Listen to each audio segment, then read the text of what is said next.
Selamat siang sahabat tani semuanya, ketemu lagi dengan saya di channel Mangaso Ulian Tani.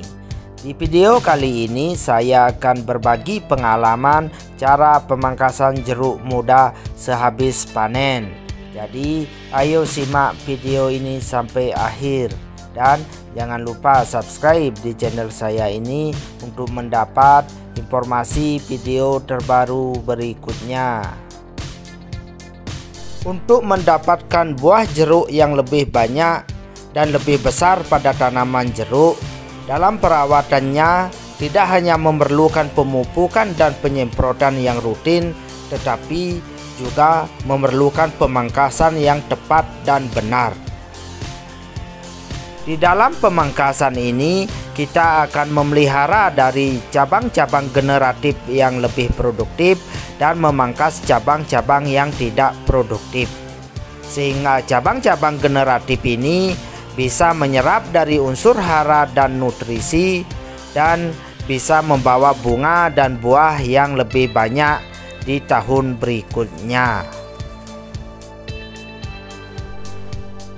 Dan di video ini bersama saya petani jeruk Kintamani, kita akan berbagi pengalaman cara pemangkasan jeruk yang umurnya masih muda sehabis panen. Yang pada dasarnya dalam pemangkasan ini bisa kita bagi menjadi 5 bagian pemangkasan dari cabang atau ranting pada tanaman jeruk. Dan kelima bagian tersebut, yang pertama adalah pemangkasan pada cabang atau ranting yang telah berbuah yang berada di posisi tengah atau bawah. Yang kedua, pemangkasan terhadap ranting di tengah yang silang ataupun yang kecil atau yang mati. Yang ketiga, pemangkasan terhadap cabang yang patah. Yang keempat, pemangkasan terhadap cabang yang kecil tetapi membawa bunga. Dan yang kelima, pemangkasan terhadap cabang yang telah berbuah yang berada di ujungnya. Jadi ayo kita simak video selanjutnya. Yang pertama, kita akan melakukan pemangkasan terhadap cabang atau ranting yang telah berbuah yang berada posisinya di bawah atau di tengah. Seperti yang kita lihat ini, ranting atau cabang ini yang telah berbuah ini daunnya sedikit dan juga sudah kelihatan tidak produktif. Jadi kita akan memangkas dari cabang-cabang atau ranting ini supaya nanti memberi ruang tumbuh pada cabang yang lebih produktif yang berada di sampingnya. Cabang-cabang yang tidak produktif ini yang telah berbuah ini, jika dibiarkan tidak kita pangkas, nanti cabang ini tidak akan membawa buah di tahun berikutnya. Cabang ini akan tumbuh tunas dan tunasnya juga tidak akan begitu bagus karena posisinya yang berada di bawah dan berada di tengah. Jadi kita akan memangkas dari cabang atau ranting ini supaya cabang-cabang yang lebih bagus yang berada di sampingnya bisa lebih bagus perkembangannya di tahun berikutnya.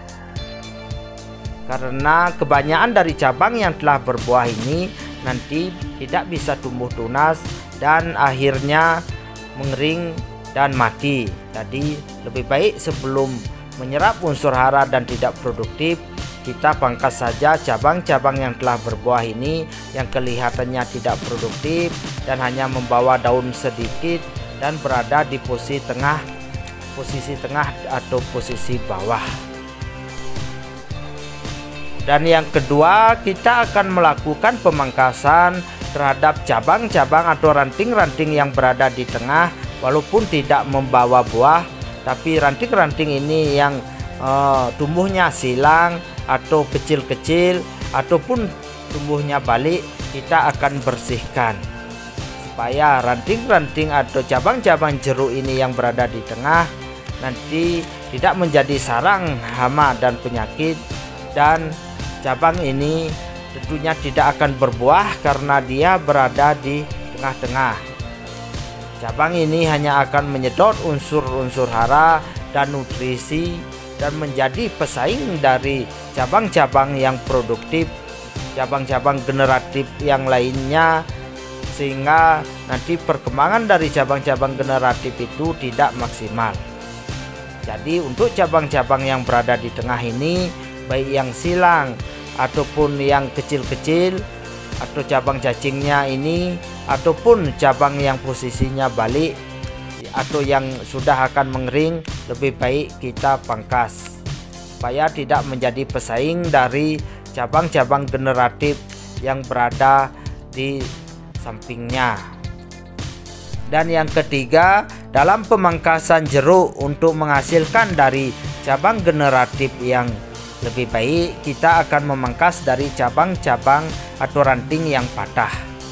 Cabang atau ranting ini patah akibat dari proses membawa buah atau dalam proses pemetiannya. Jadi kita akan memangkas dari cabang yang patah ini supaya tidak nanti menjadi pesaing dari cabang generatif yang lebih baik. Karena kalau tidak dipangkas, cabang ini bisa hidup tetapi akan sakit-sakitan karena nutrisi yang diserapnya sudah tidak maksimal akibat dari adanya luka atau patah pada batangnya. Jadi kita harus memangkas dari cabang-cabang yang patah ini. Dan yang keempat, kita akan memangkas dari ranting atau cabang yang membawa bunga, di mana cabang atau ranting ini berada di tengah-tengah dari tanaman jeruk kita.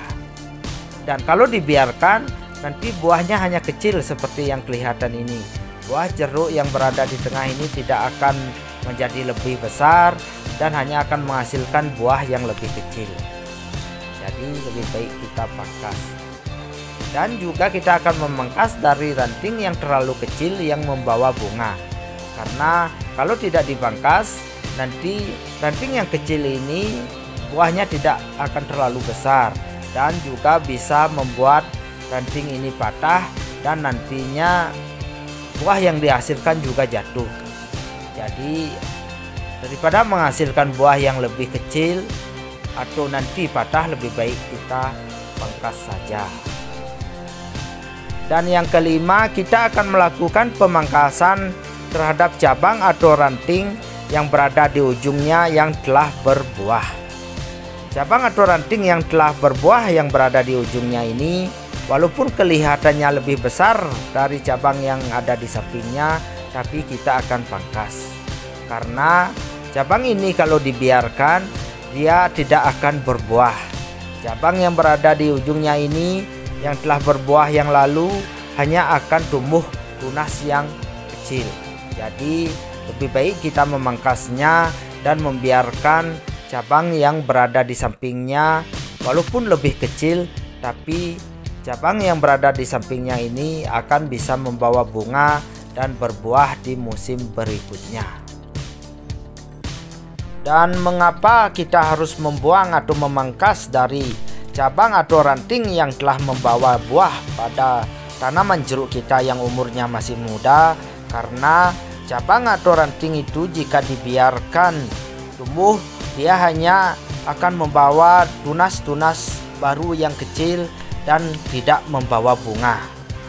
Jadi kita lebih baik untuk memelihara cabang-cabang generatif yang berada di sampingnya walaupun lebih kecil daripada memelihara cabang yang telah berbuah ini. Karena cabang-cabang generatif yang ada di sampingnya ini akan tumbuh lagi tunas-tunas baru dan langsung nantinya akan membawa bunga dan akan berbuah. Tidak lagi menunggu di tahun berikutnya.